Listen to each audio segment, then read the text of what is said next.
Welcome back to Beauty Marks Podcast. My name is Elizabeth Savion, and thank you for joining me on another episode.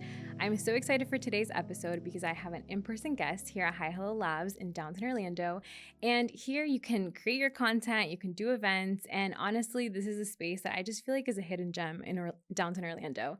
And if you haven't already, make sure to subscribe to this podcast and leave a review. All of that helps us to grow and kind of figure out what you guys are loving, as well as things that people we can bring in and things that we can do. On today's podcast in-person guest, I'm excited because I feel like it's just so crazy how we have a lot of things in common and a lot of people in common.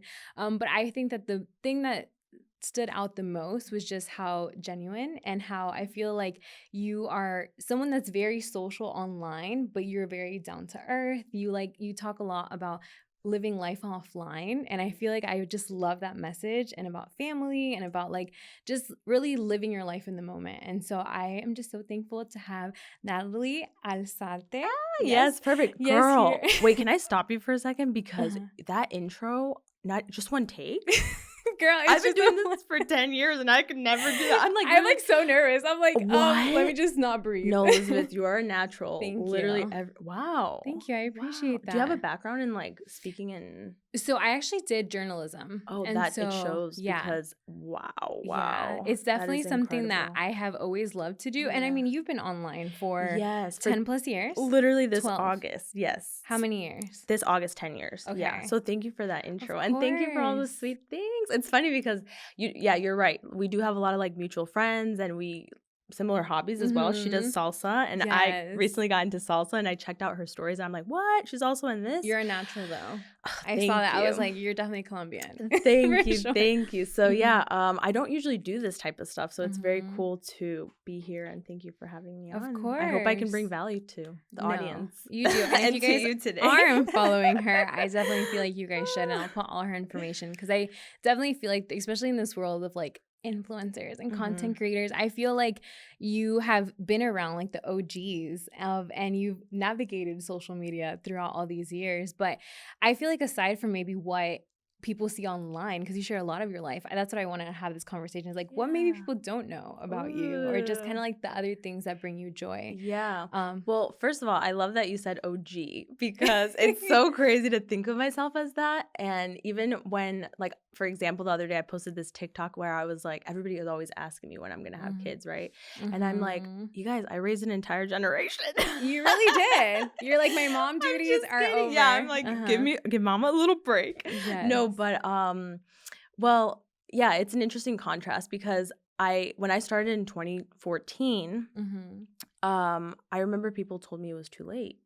And like it's been 10 years. Yeah.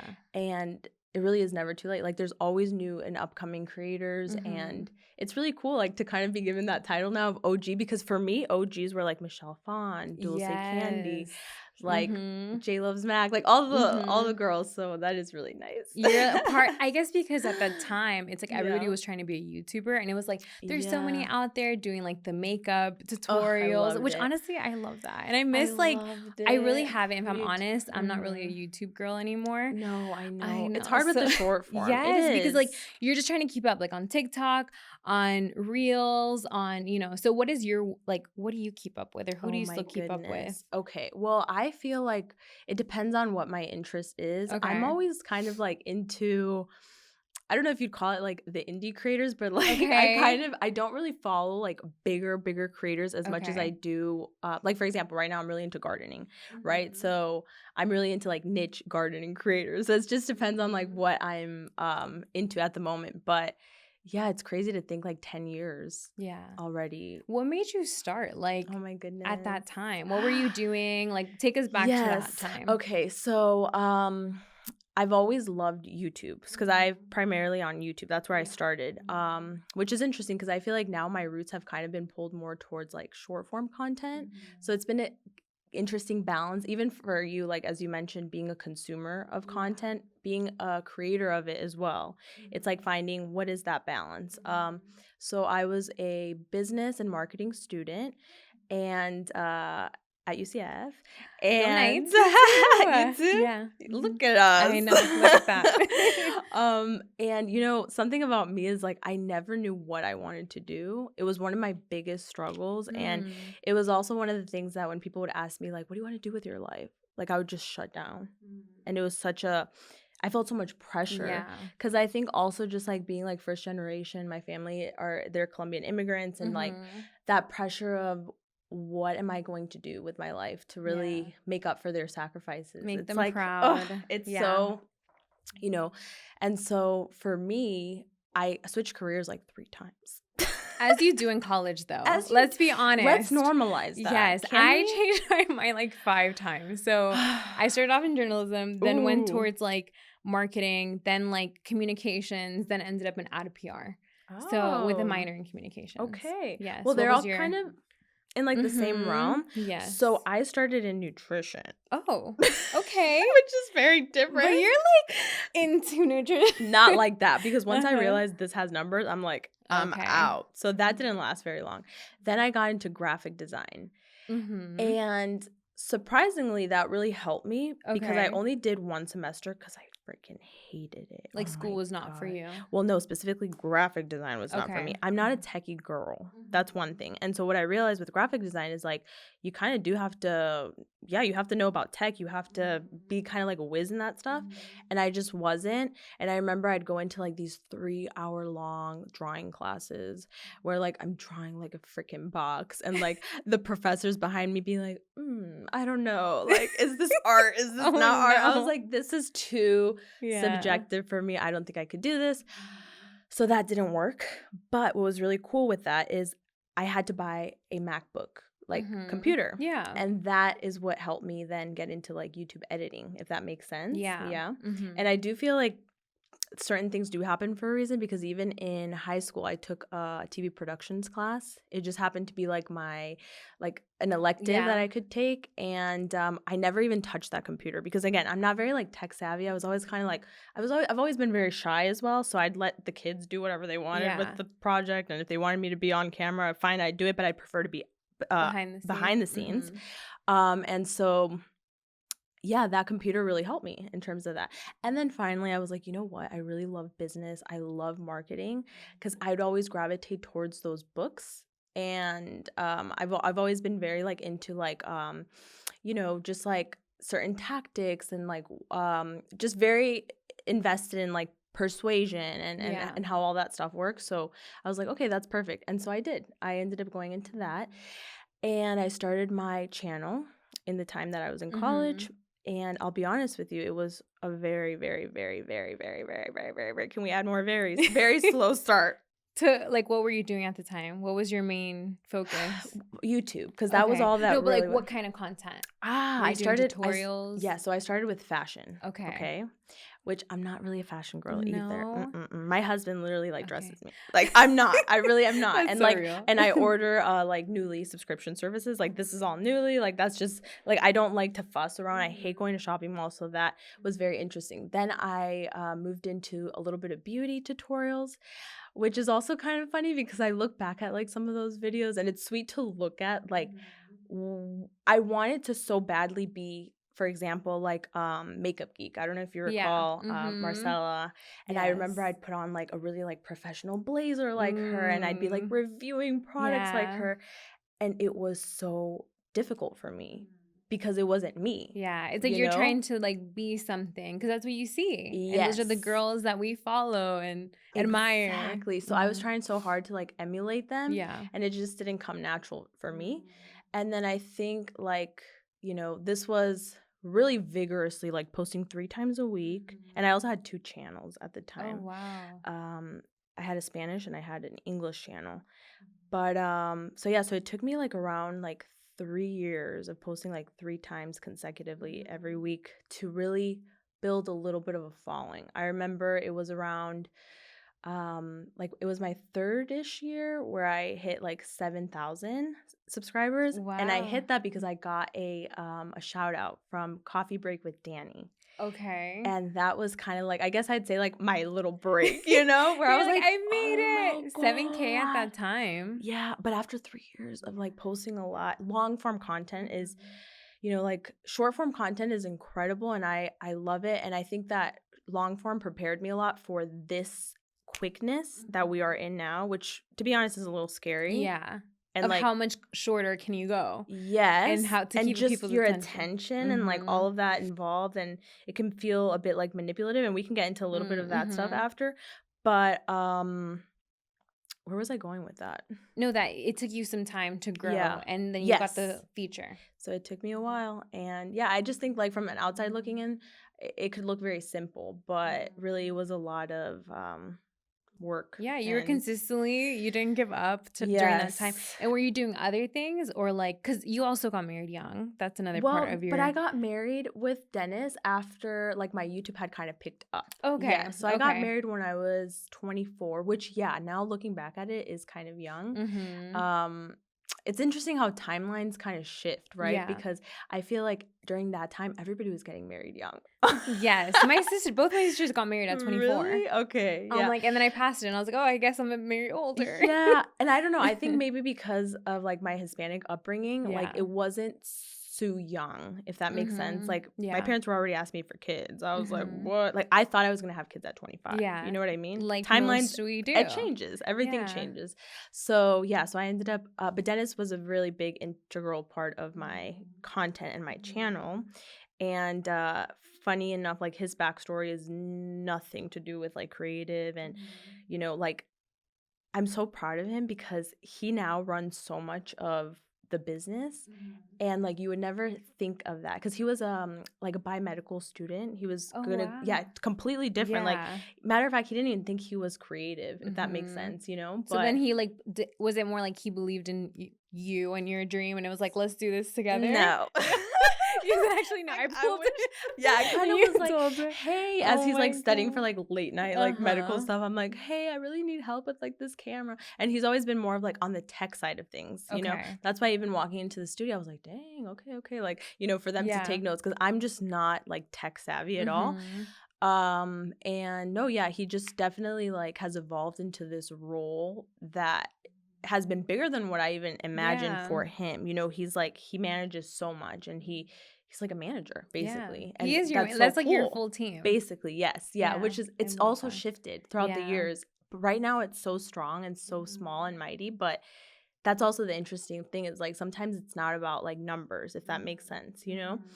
We were at, I don't know if I'm jumping around too much, but No. there was a point in time where we had like several people. We had like a whole studio, you know, we had 2 editors, we had like 2 assistants, and then it was him and like a manager and like an agency and all this stuff. And I was like, but there's only one of me. And like I started feeling just very burnt out by all of the demands, if that makes sense. Because you had deadlines, you had to create But more I'm one content. person. Yeah. You know, it doesn't matter if you bring on more people. Unfortunately, with this type of model, I'm just one person. Yeah. So, yeah, and it's interesting that like I've kind of I didn't really fall into this. I had a vision for what I wanted this to become, and I definitely knew what was possible because of the girls that I grew up like watching, like Michelle Phan. I was like, oh my God, she built this incredible like empire and like, you know, things like that. But yet, like slowly as I started building myself, I was like, wait a second, this might not be what I actually want. You know, maybe I don't want to be this drilled in or this connected at all times. Yeah. And so, yeah, it's an interesting like dynamic. Every year changes. Every month is different for me. Yeah. Like, but do you feel like the passion is what has kept you going, or it was just more like how you've evolved with it? Like it's evolved with you? For sure it's evolved with me because I think that I haven't always had the passion. Like I would say now, thank God it came back. But there was really a point in time in this like 10-year journey where I was like, oh, I don't think I could do this anymore. Like, I don't want to do this anymore, you know?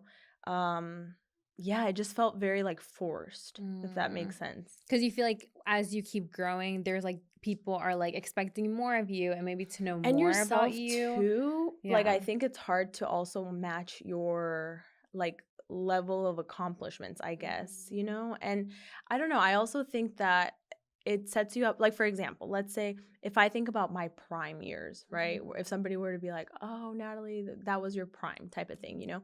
I would say, yeah, like I went on a 22 city tour. Amazing. I sold, you know, a bunch of merchandise, more than You lived sold in out. LA, right? I was in Los Angeles, yes. I had like a podcast that was like #1 on Apple, like, you know, all the stuff that looks very glorified, but it was literally the worst time of my life. Like the worst. And you know, I go back to that a lot because I'm like, what was it? Like, was it that I wasn't well managed? Was it that I just was doing too much? I don't know what it was yet, but I'm happy where I'm at now. Yeah. There's So more compared balance. to that, Yes. you feel like you have more joy now than you Yes. did at that I'm time. less connected as well. Yeah. Which is No, that's interesting because then you post so much or you're so active. Yeah, I am. But it doesn't feel like I'm as active because the rhythm of which I was before. I mean, I had 2 different channels that I was posting 3 times a week, long form content. I was very used to like being on a hamster wheel type of thing, like output, you know? And even it's been really beautiful seeing how the creator space has changed. Even more brands are more interested in short form content, at least what I've seen. Yeah.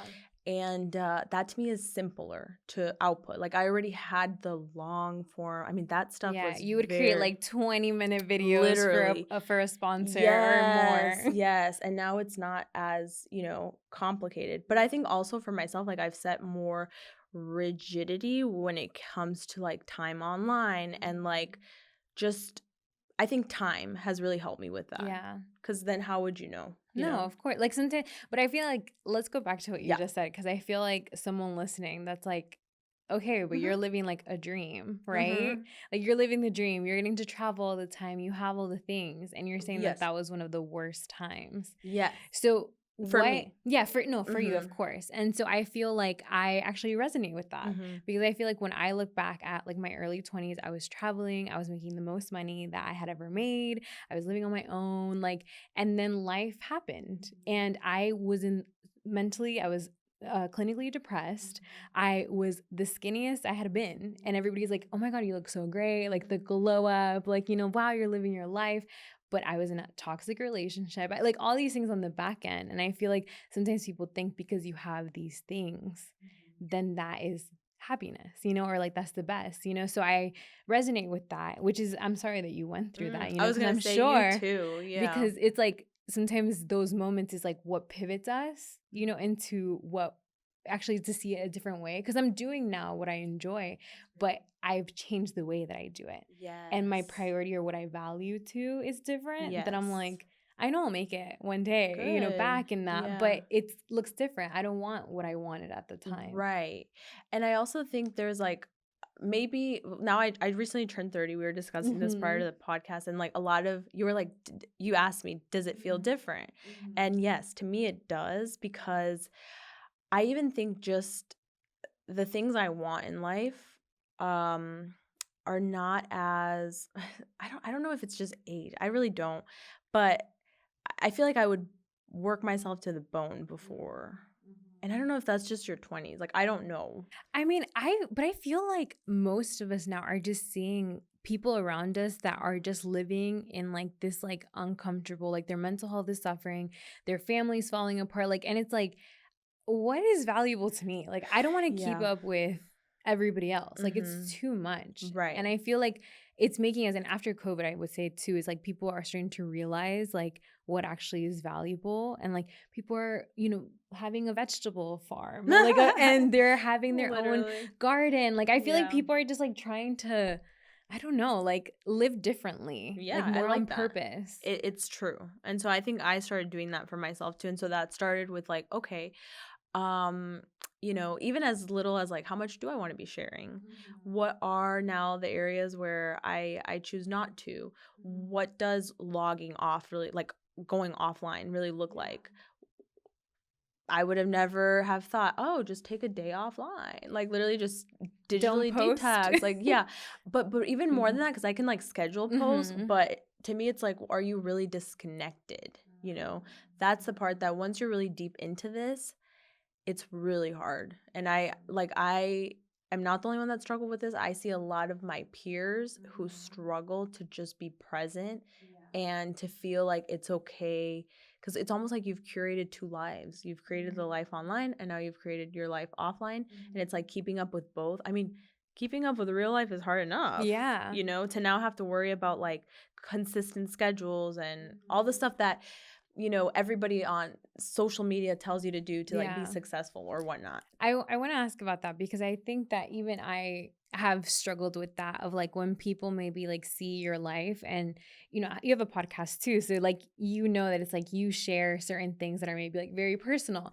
but then it's like, how much is too much to share? Like, how have you navigated that to be like, okay, how have you got to the place where you're like, this is what I'm not going to share, and like, this is like me being vulnerable? Yes, I will not lie to you. I'm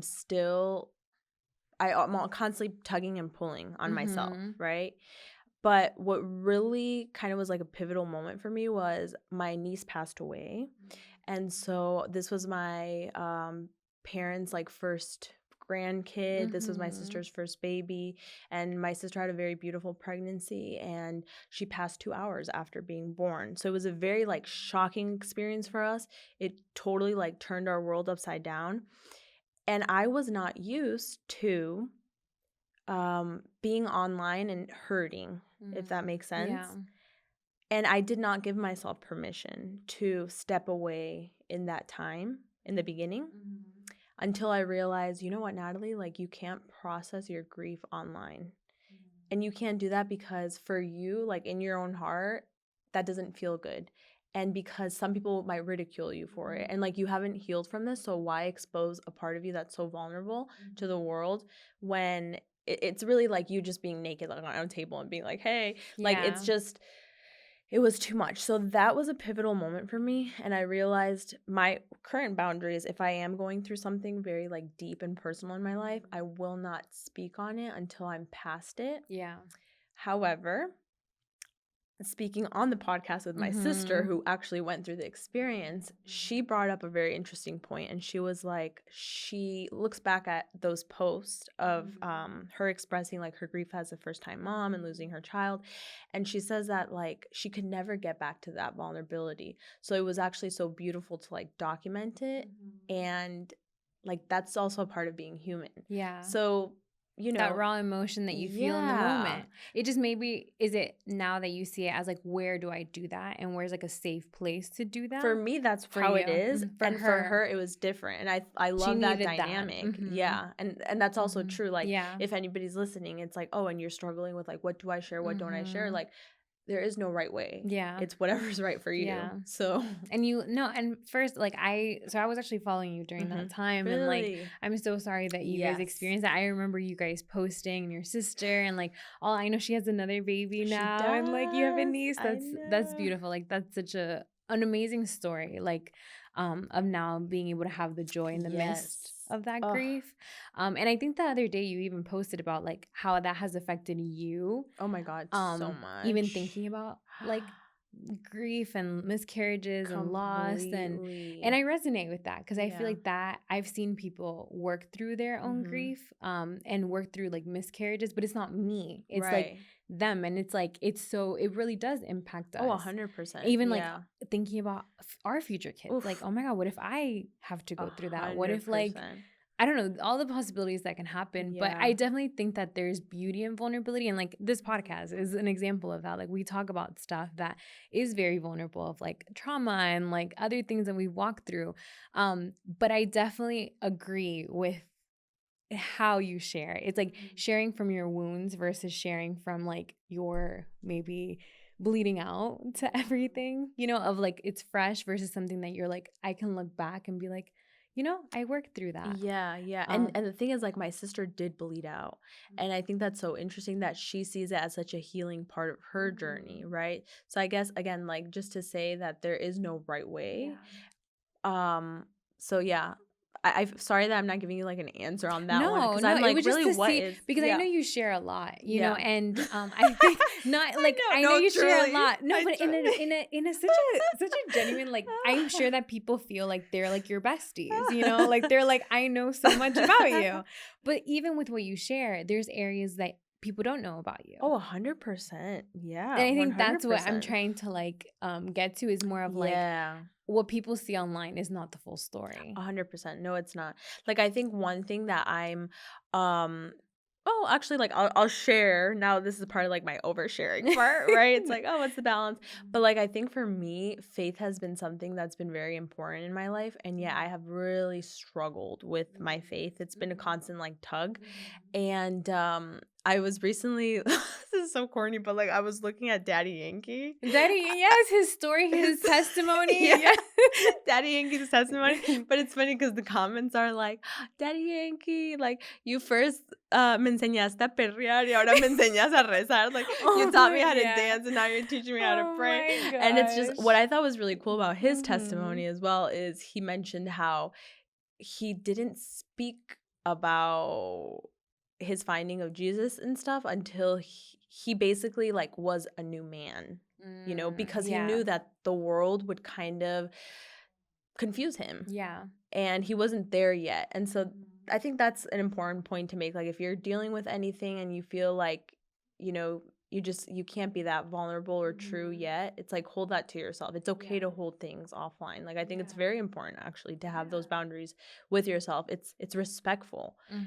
So Because I think that now we see it and we're like, wow, like that's a great testimony. yeah. But it's and now he can also handle the stuff that people are saying Exactly, with grace and without, be like, yes, because like, I think right now also, at least with the faith part, so how you brought that up, I think that a lot of people that are like finding Jesus or getting into religion or whatever the case may be, a lot of it's like, oh, are you doing it for the hype? Like, it's not really real. Like, so people start kind of like adding these narratives maybe that can affect your journey, Yeah, and you have to confuse be you. ready for that, Totally. when you are. But can you share a little bit about your journey? Do you feel comfortable? With faith. Yeah, with faith. Yeah.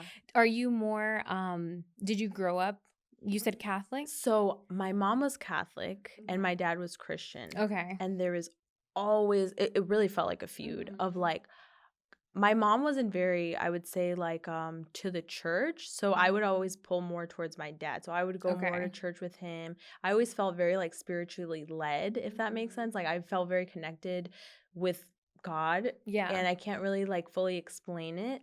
And it wasn't until I started going to, actually we moved, I'm originally from Chicago. Okay. So we moved from Chicago here and we started going to a church that offered prophecy. And I always was like, that's mumbo jumbo. Like, what does that even mean? Right. Yeah.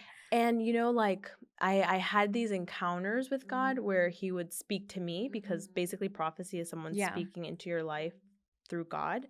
And I mean, it was just so on point. Like, it would, break me with emotion. I was like, oh my God, like there really is a God type of thing. So that kind of like, I guess, planted a seed, you could say. And I don't feel like I have been someone who has had leadership in my life in terms of like God. So I have kind of had to like find my own community. And I think that's a big thing with faith. It's like you have to find a community because it's very easy to kind of like stray away. And it wasn't until 2020 where I like literally first opened my Bible. Wow. And this was because there was a girl that I followed, Janine Amapola. I love her. Do you follow her? Yeah, Happy and Okay, Healthy. love. Yes. So you're part of her Bible studies during that time? Yes. Were you too? No. Okay, I was about to say. I would see them. No, but I've been following her for years. And so she started doing that, and it really led me to start reading. And I grew so much in like that time. Yeah. And so that was like around 3 more years into it, just kind of feeling more close to God. Like, it was the first time that, because they say that like you speak to God through prayer and God speaks to you through like the Bible is kind of how the communication, they say, goes. I don't know. I'm not an expert, but you don't have to be. Though. Yeah. So, and then what happened with my sister occurred. And when I look at it, I was very like naive in the way that I really pushed away from God. And I was like, how dare you? how, like, why us, you know, why her, why couldn't she, like, just the worst, you know, you're so mad. And that's a part of grief. Like, you're upset. And so that really pushed me away. And then it wasn't until recent again that I'm kind of like, I need God. Like, I actually, like, I need God. And so I started, you know, reading again. And, but it's always just, it hasn't been like one of those journeys where it's just like, oh, I'm constantly feeling like God's presence. Like, even like a just on fire for God kind of thing. and I've been, and such a beautiful thing, and life truly looks different when you are like, you feel peace here, and like, you know, all the stuff. And I guess I'm just hoping I can continue with whatever this journey looks like to me. I'm just happy that I know of God. Yeah, you know? I love that, because I feel like because I was raised in church, so like I feel like when even as an adult, I've had to, my relationship has changed with God and the way that I see God, not through my parents anymore or what I heard. It's like my own experiences, but there's still seasons of your life that you're like, okay, God, this doesn't make sense. When you're going through hard times, like when I went through the really hard time, like a few years ago, I was like, do I either cling on to God or do I do my own thing? Because I'm so tired of what I'm going through, you know? So, but I feel like God is always there and he's with us, you know, through it. And he shows himself through different ways, through different people, through different, you know, like there's so many ways that he shows us in every day, you know, and he speaks to us all the time. Even like you just saying that, when I finally decided to go back to church, literally by myself, because I was like, I don't have anyone to go with. I love that. So I took that, like, you know, walk in faith type of vibe, and I went to church. And I remember I told myself, I was like, I want to like lay low, like in the sense that, because the thing with churches for me is, you know, everybody starts coming up to you, talking to you, and it just feels very overbearing, at least for me. And so the second I get out of my car, this lady like starts chatting with me. And so I'm like, oh my God, what? But we start chatting very casually, and then she starts inviting me inside. And so all of a sudden I'm seated next to her, right? Then church ends, and she's introducing me to everyone, right? And I'm like, oh my God, this is literally not what I wanted. You're like, I just wanted to be in the back. Yes. And then I have two girls that come up to me from tour, that like literally met me from tour.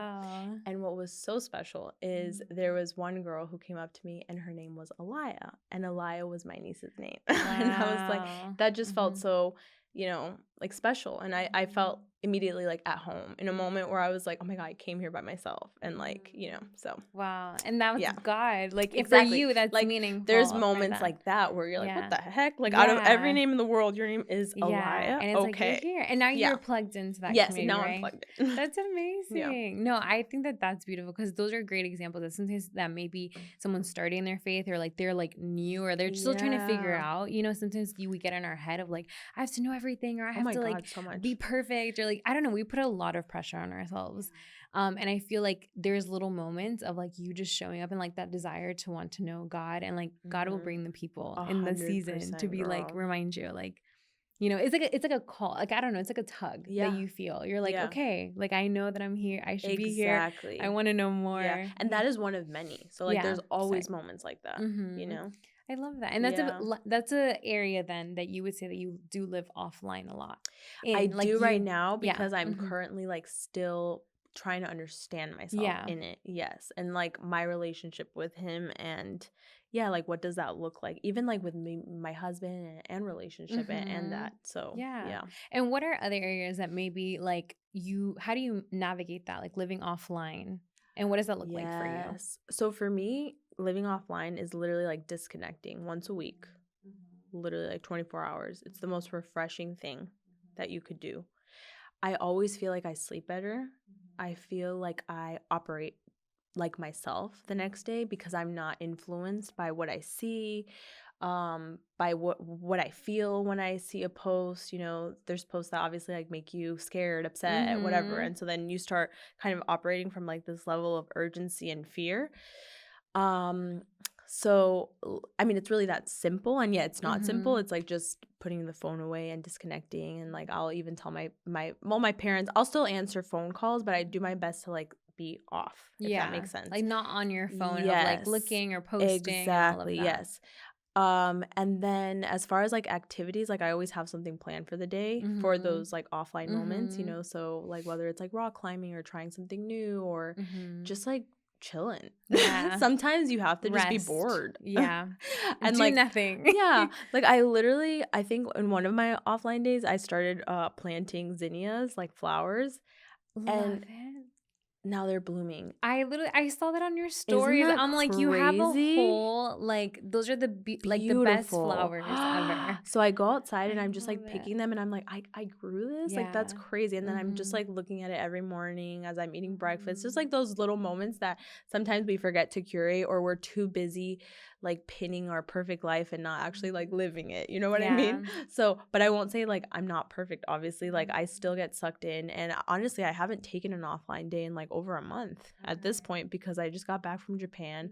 I'm like hustling back into work a little bit. I have felt a little off like balance, but that's okay. Like that's part of like what that journey looks like. Like the And ebbs and flows of when you do. it's just being intentional with it, you know, and setting boundaries for yourself. Like one thing I do is I really don't check my phone first thing when I wake up in the morning. I give myself the first 2 hours to not, and then I also do that at the end of the night because something just goes through my brain. Like seriously, if I am on my phone for too long, where I feel like I don't breathe as deep.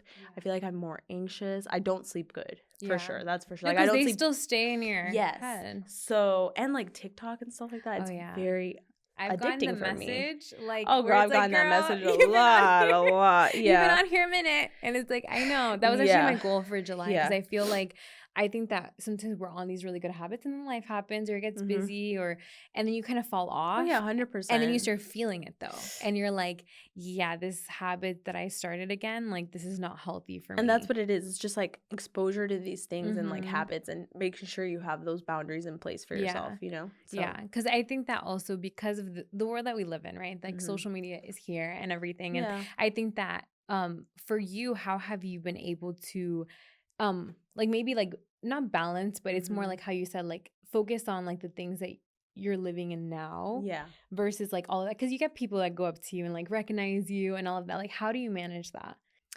You mean like having like time offline, or you said when people come up to me, like, or? Because there you have a life online. Oh yes. And then the life that you have off of line. Okay, you know, yes, because like you're right. your friends and your family that know you as like Natalie, okay. And then you have people that, you know, see you from like social media that have known you. Like how do you manage that? It is a weird kind of like line, I think. I mean, luckily I don't feel like it's not like crazy, you know what I mean? Where like maybe I'll get recognized once when I go out, maybe not, you know? Sometimes it just depends on like where I'm at, you know? But I don't know. I think usually the people that do come up to me like really, really know me. Even though this other day there was this girl that came up to me. It was the first time this has ever happened to me. And she was like, I've seen you from, TikTok. And like I was like, TikTok? Because everybody only like really has, that comes up to me is like from YouTube. So that was an interesting like new thing. She's like, I love your nail videos on TikTok. And I don't know. But I don't really know how to answer that. Like, do you feel like you're the same person? I guess that's a better question. No, I'm not always. Yeah. And I think that's just because like I'm human, and like I, you know, like for example, one time, this really terrible time, me and my husband were out, and we are we're at this dinner where they're cooking in front of you, and we just were having an argument. But like to each other, like oh my God, you know? And then at the end, the girl next to me is like, can I take a picture with you? And I remember after that, I was like, Dennis, we're never fighting in public, you know? God. Like anyone can know us here. Type of vibe, yeah. But no, I don't know. I think my audience has always been very kind and like really understanding. And, you know, I've even noticed this, let's say like whenever like we've gone to like VidCon or stuff like that, they're always very respectful. So I recall like there's like I never get the type of people that like mob me or like are pulling my hair or anything like that. They're always in like a nice little line. Do people pull hair to people? Like at VidCon and stuff? Yeah, girl. It's intense. It depends on your audience. It depends on your audience. Maybe this was the YouTube days. Okay. Maybe not now. Oh my gosh. Yeah, it was intense. Yeah, so I never experienced any you're not of on that side. You're like on the more respectful people. Yeah, they're always like in a straight line. Yeah. Like just very like, you know, just very sweet. And so I've been very lucky to be able to experience those types of girls. And yet now they've evolved too because they've grown up. And so everything's just so different. Yeah. You know? And you have buckets of people and audiences everywhere. So who do you feel like is your person now? Like, oh, that's such an interesting question. Do you target more like younger people? So, because you were in your early 20s and mid 20s and I don't know how to answer that. I really don't. I don't know. Like I've always struggled with like the avatar, if that makes sense. Like in business, it's like, who is your person? Like this and that. Who you're speaking to? What do they do every day? Yeah. And I sometimes think you can get so sucked into that that it loses you from like just that human touch of, yeah, I could be friends with a really young woman. I could be friends with a really old woman. Like it's fine, you know, and they can relate to my content. And I also feel that I feel that way about so many others. Like, you know, like recently, I've been following this guy that he's like Texas. He's a man who likes growing roses and like, he would never think I'm his demographic. Like, you know. But like that's your interest right now. But that's my interest. So then I just think that not to overthink that part too much. I try not to at least. Yeah. Because I've gotten stuck in that. Yeah. And I think that's like even the marketing side or like the business side. It's always like that's what you're told. And you're like, but like I feel like any person that relates or likes my content or like they like they have similar interests, like they would be interested. But you would be surprised who listens and watches. And I think something else that like I've started to include within my just the way that my philosophy of content is it really isn't for everyone type of thing, because I used to try to appeal for everyone and I was able to grow a really big bucket like on YouTube. But I feel like that really it disconnects you from creating a relationship because you're not creating depth with people. You're just like it's with, you know? And I think that's one thing to just consider. If I don't know if like your audience is mainly like content creators or just like women or whatever. It's but mostly, but for me, like when people usually ask me like what's something that you would, you know, do differently now, I would definitely say like not focusing on the width. Don't try to get everybody to follow you. Like really go deep. Go deeper. Go deep. Whatever that means. Yeah. And whatever like is your actual what you're trying to say. Because I feel like when you have something that's important that you're like, I wanted to give this message, like focus on that. You don't have to make every trend and every thing that people are doing. I know. And it's hard to fall out of that loop though. I will say it's hard. With the song, like whenever it's like trending song or trending thing I need to get on, then you're like, wait, but if I don't do it right now, then I'm going to miss out and I'm going to go urgency of social media. And that's what I'm not about anymore. You know, that's what it was very exhausting to me. Yeah. Of always trying to keep up with that. Of like, oh my God, this new, especially with YouTube. YouTube was such a quick turnaround because you saw something and it's like, let's do it 2 days after. And the production is so much bigger. Yeah. But with like even TikTok, like I can't imagine if you operate that way, it's very exhausting. Yeah. That's how you go to burnout and your mental health and all of that. And again, you're just focusing on like the masses versus who is it really for you.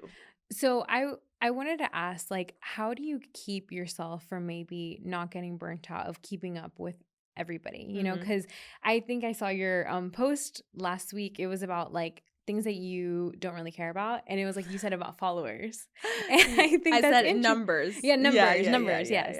And I think that when someone that is online, you would be like, oh, don't you want to hang out with all the people that have the million followers and you know all of that?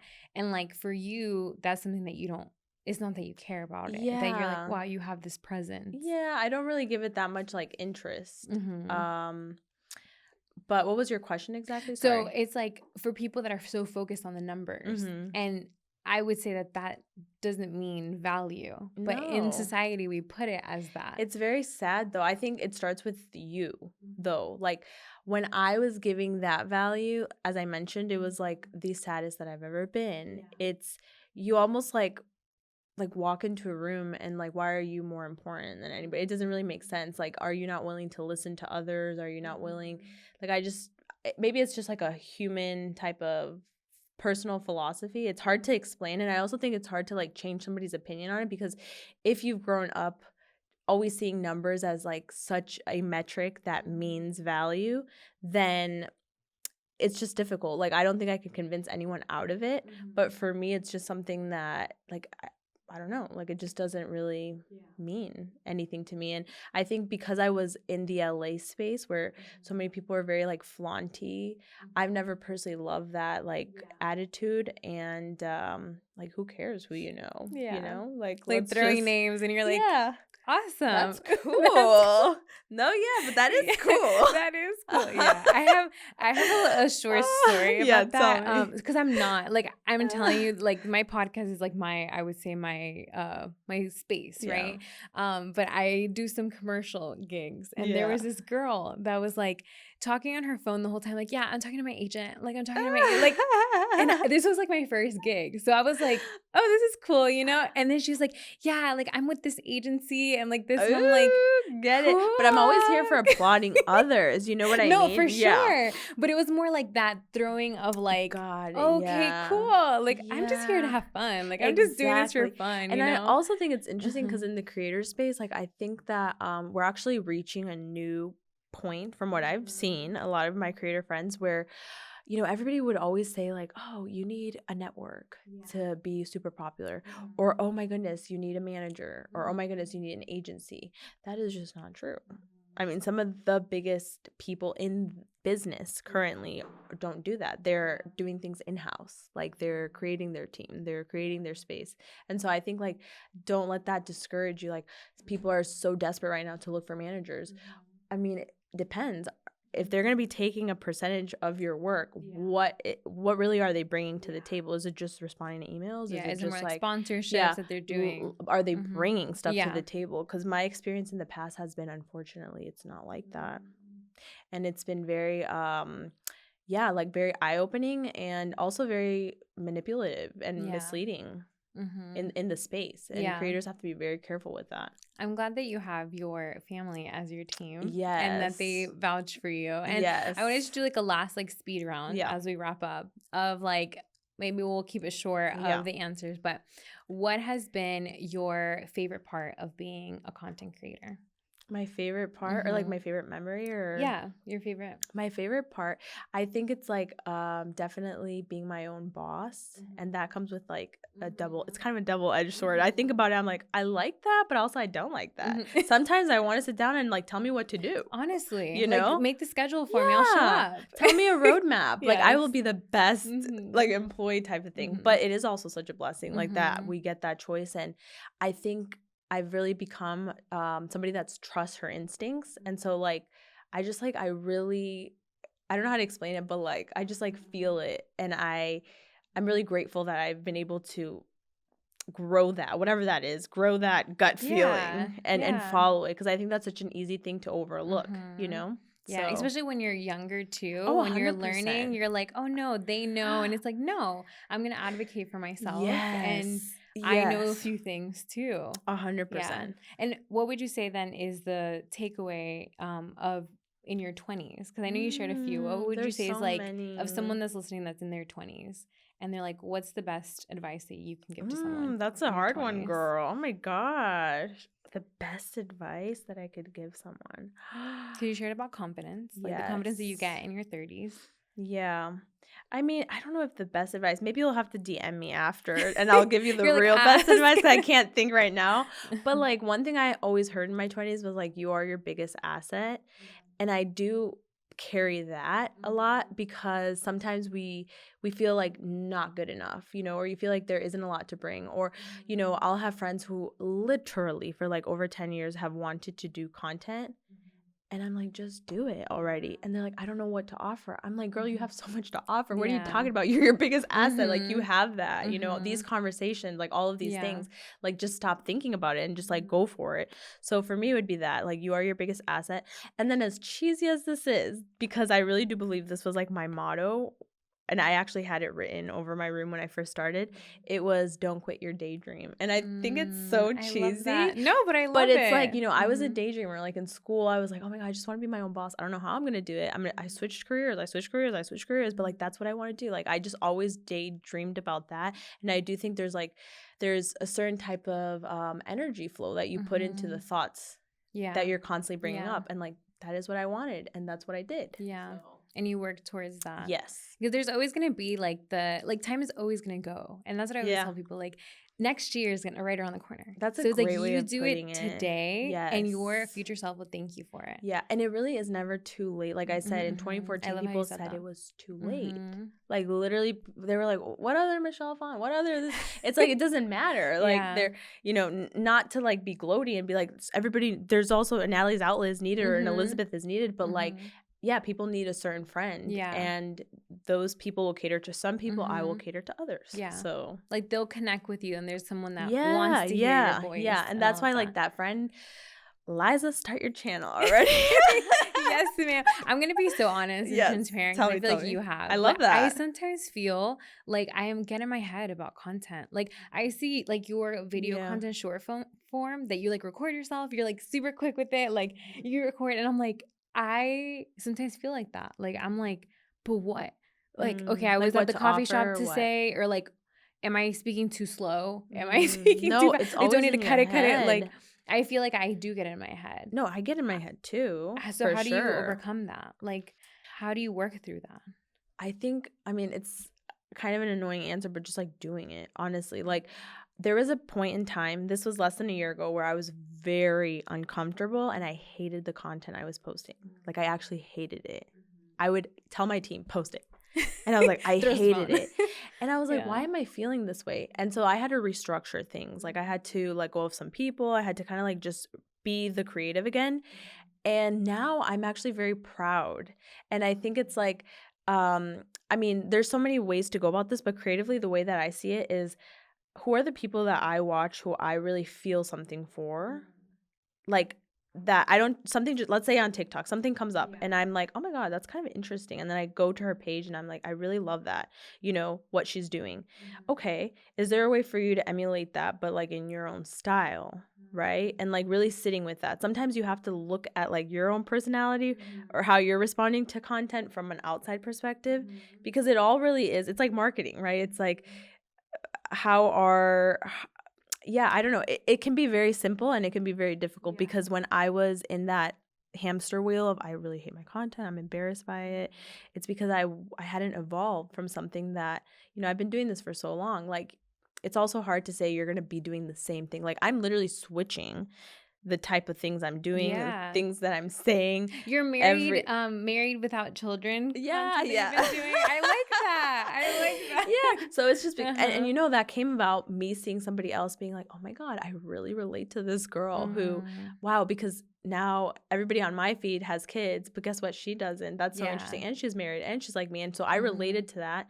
And I was like, let me create something similar to that. And so I did, right? I love that. So when thinking about your own content that you're maybe like, if it's making you cringe, ask yourself, like, why? Yeah. You know, there's just like, it's very like psychological, but there's something that you're like, that's just not clicking with me. Yeah. Or, yeah, I could go so deep into this, but no, I'm working through it with my therapist. I genuinely am. Good. I'm like, what is it about like that I fear? Because I'm single. Okay. So I'm single. Yeah. I'm not married. Like, so I feel like my audience is not who's around, because all my friends are married, are in relationships, have kids. Like, so I feel like for example, my salsa content, that does really well because a lot of people want to do it. And they're like, oh my God, you found your hobby. So I feel like great about that, sharing about your hobbies, things that you should be doing, enjoying your life without your status, like bringing women together, like podcast stuff, you know. So I feel like, and even if you focus on that stuff, I think it'd be really interesting because first of all, it's really authentic to what you're living. Second of all, like, society pressures us to like, you should have been married, you should have had kids, you should have, you know. So like, there are many of you out there like you, Elizabeth, who are not married, who so-and-so, whatever, fill in the blank, right? And so similar with like myself, and I actually feel like that's where you really find your audience, right? So like, I'll give you a really quick example. When I was going through, I had breast implants at a very young age and I got very sick and I decided to remove them. And I also told my story about my breast deformity. And the way that video connected with so many women, again, it's not because I chose to be vulnerable about something, but it was really what I was tuning into at that point in my life. And I was like, wait, nobody else in this world has a deformity like me, like blah, blah, blah, blah. So I was afraid. I kept like, you know, and yet thousands of women wrote back and they're like, me too. Yeah. You know, so and that's you could be that for someone. Yeah. And I love how you share that, because it's true. It's like some things we think it's like, oh, I'm the only one, but you're bringing that awareness. And now that's a huge thing, like about breast implants. Like so many people have taken them out. So many people have told their stories. So I feel like that is a really good example. And you just need to. So if you need help brainstorming, tell me. Girl, definitely. We can Come on. We can talk about it. No, but last question before we wrap up. And it's been so nice talking to you. Me I know too. this is our first time actually meeting in person. So I feel like you make it so easy to talk to you. But you're natural. Thank you. Honestly, with that intro, I was like, what the heck? One take, Chris? That's crazy. Wow. He always tells me, he's like, you're in your professional bag right now. I'm like, okay, I need to calm down though. I want to be like cash, you know? I love that. Cash, girl. No, that's good. That's chill. Good. So last question is, what brings you joy right now? Oh, so many things. The first thing that came to my mind was my dog. We're celebrating his 8th birthday today. Oh my God, happy birthday to him. It's late. It's late, but he doesn't know that. But somebody did comment and they're like, justice for Jupiter's birthday. And I was like, you're right, girl. So we're having a little like get together with my family later. Yeah, I would honestly say it's like all those moments that don't make it online, to be honest. Like, it's just like they're very special. It's almost like you don't even have time to like pull out the camera and like really document it. So Jupiter makes me very happy. Seeing my team the way that we are right now, I never thought I'd get to this, and it looks so different than what I imagined. And that's why it's funny when you were out there and you were like, wait, you guys are related? And I was like, yeah. I was like, this was a boundary that for some reason we're here, and it's just like I'm really proud of them. They're working really hard, and just like they're just doing the things that I never thought were capable of doing, and like we're small and mighty, and I love that. And again, it goes to show that like you don't need like big numbers to really make things happen and work. You just need like heart and passion. And conversations like this are wonderful too, you know, just like heart to heart. It kind of like regrounds you, and it also takes you like from a bird's eye perspective of like, oh my God, I've made it to this. Sometimes you forget. Sometimes the day-to-day kind of goes by and you forget to celebrate your own like acknowledge and like celebrations. These are like things that you walked through already. Exactly. And like every Friday we do something where we celebrate the week. Like what are your celebrations? And just like refocusing, because sometimes days are hard. Yeah. And sometimes you don't want to keep doing it. So you're like, this is difficult. How do I get through this? Yeah. So you focus on that. I love that. Maybe that's something that someone can take away. It's so beautiful doing celebrations. It really just like refocuses everything. I love that. Yeah. Thank you so much for sharing. I feel like I know I need to have you back, because I feel like we like barely touched on a lot of your journey, because I know you've been online for a long time. And so for those of you that would like to connect with Natalie, I will put all her information down below. Is there any last words that you would like to say as we wrap up? I would say if you are interested in disconnecting and finding a community that really just like nurtures being more present, check out Offline Humans. That is the next business venture that I'm going to be going into. And I'm really excited because we're releasing a really fun notebook, journal notebook, and also some teas. Ooh. So that's the next thing.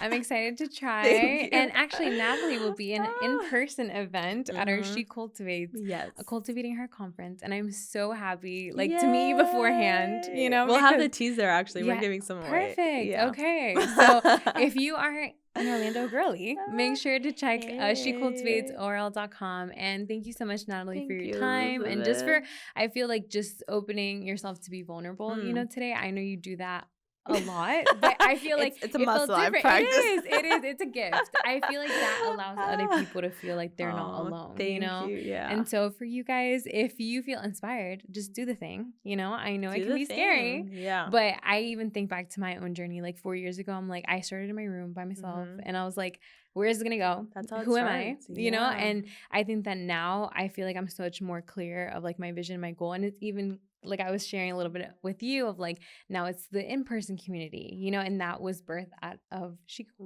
Beauty Marks podcast, you know? So I think that everything kind of works out in the way that it should, but we pivot and grow throughout it. So and I'm so interested in learning more truly about that, because I don't get that. And that's so cool. Yeah. I feel like having people in person is just another area. And I feel like that's maybe my superpower that I've tapped into of bringing people in person, where it's like, okay, we can connect outside of the highlight or online space. And can I just tell you, you have really good, because I've been telling my assistant to like look at your emailing skills, because I swear to you, I never do stuff like this. And I also never do stuff like the other thing. And the way you wrote your email, very good. Thank you. Like very personable. I was like, okay, yeah, I'll consider it. You know, you said okay.